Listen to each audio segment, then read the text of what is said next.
Hi hello வணக்கங்க. நான் அன்றைக்கி பீன்ஸு துவையல் செய்ய போகிறேன். பீன்ஸை குட்டி குட்டியாக கட் பண்ணிடுவோம்.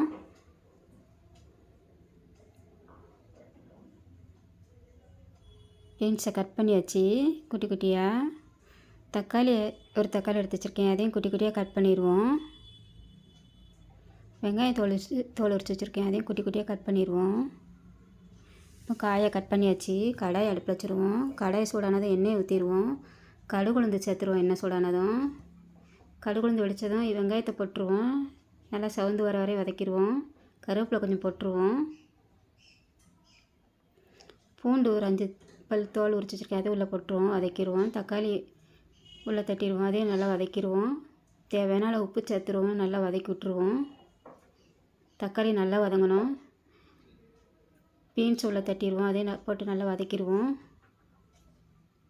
ஒரு டீஸ்பூன் குழம்பு மசாலா சேர்த்து வதக்கி விட்டுருவோம்.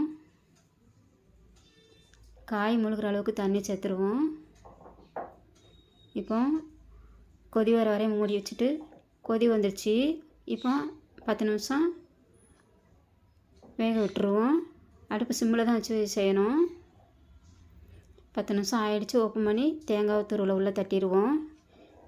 இது வெறும் சாதத்தோடு செஞ்சு சாப்பிட்டா நல்லாயிருக்கும். மிக்சி சாரில் போட்டு துவையலை அரைச்சி எடுத்துகிட்டு வந்துடுவோம். வெறும் சாதத்தில் சாப்பிட்டா டேஸ்டியாக இருக்கும். நீங்களும் செய்து பாருங்கள்.